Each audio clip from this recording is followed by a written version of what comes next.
Bonjour, aujourd'hui je viens vous apprendre une recette de cake à manioc. Pour réaliser cette recette, nous aurons besoin de 450 g de sucre, 200 g de farine de blé, 170 g de lait, 200 ml de lait de coco, 1 kg de manioc. Donc, le manioc comme ça, vous pouvez le trouver chez les magasins africains, chez les Indiens et chez les Brésiliens aussi, vous pouvez le trouver. Donc, nous allons éplucher le manioc et ensuite, on va le râper. Nous aurons aussi besoin de 100 g de coco râpé. Donc, j'ai choisi un coco qui est râpé un tout petit peu plus grand, comme vous pouvez le voir.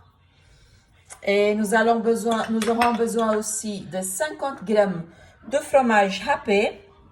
Donc, celui-là que j'utilise, c'est le parmesan. Nous aurons besoin d'une cuillère à soupe de levure chimique, 100 g de beurre ou de la margarine à température ambiante, 2 œufs, et une pincée de sel. Donc, nous allons commencer par éplucher le manioc. Donc, pour éplucher le manioc, c'est facile. On coupe bien les deux extrémités. Voilà, donc ça, c'est pas de manioc frais. On voit qu'il y a une couche de paraffine à la peau. Ça c'est pour garder la manioc en bonne consistance plus longtemps. Donc, on commence comme ça. Donc, ici, il y a la peau et la antérieure, il y a une petite couche un peu lilas comme ça.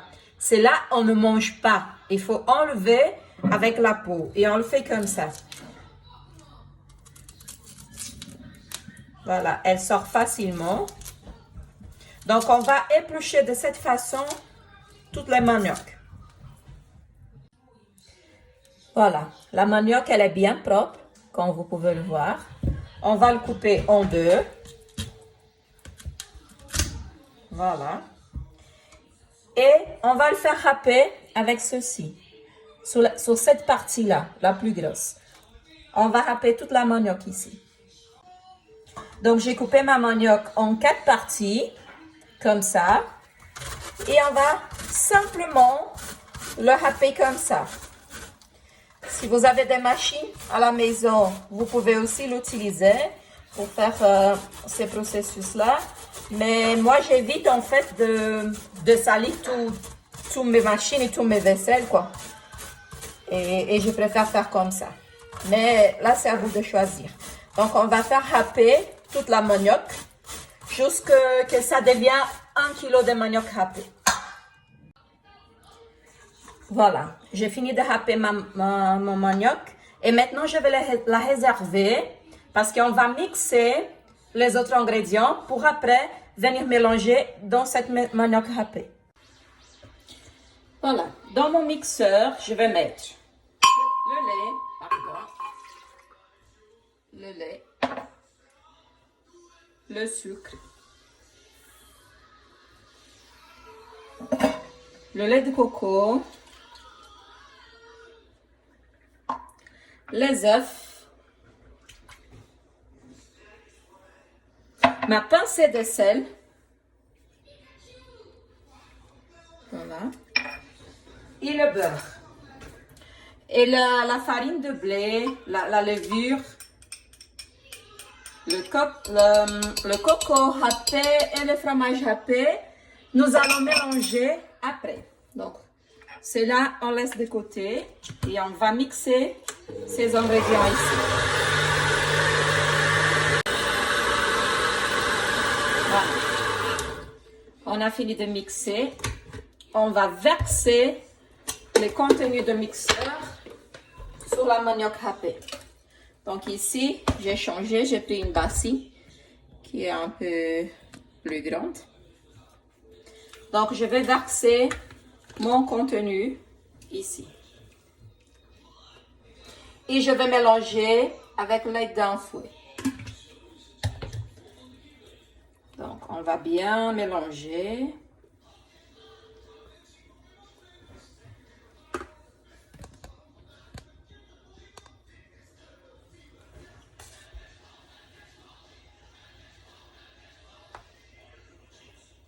C'est vraiment délicieux ce cake-là. Qui n'a jamais goûté, c'est vraiment dommage parce que c'est vraiment hyper bon. Maintenant, nous allons ajouter les restants des autres ingrédients.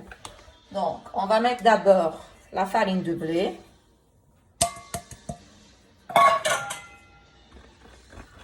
On mélange bien.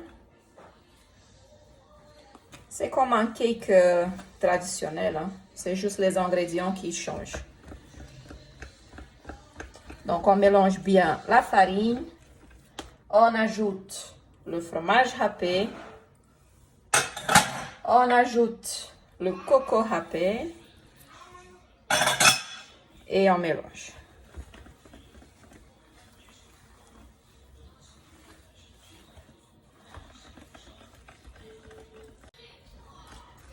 Donc, j'ai bien mélangé. Et pour finaliser, je vais ajouter ma levure chimique.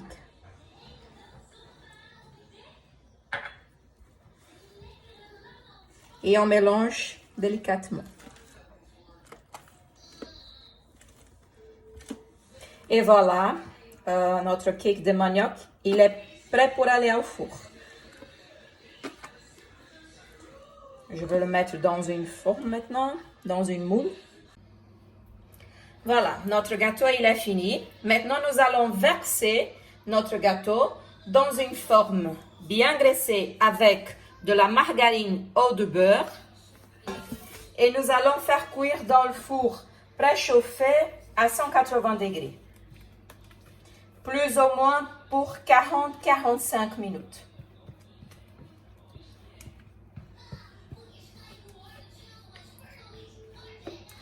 Donc, c'est juste le limite. Voilà. Donc, maintenant, nous allons mettre au four. Et une fois que le gâteau il est cuit, je viens pour vous montrer le résultat. Et voilà. Mon cake au manioc, il est bien prêt. Voilà, prêt à déguster. Et chez vous, c'est possible que vous allez prendre plus de 45 minutes pour les cuire. Ça dépend beaucoup de le four. Donc, vous allez bien voir le moment qu'il est bien doré, comme le mien. C'est le moment de le sortir du four. Il est vraiment délicieux. Et j'espère que vous aurez bien aimé cette recette. Il faut l'essayer à la maison. Merci. Au revoir.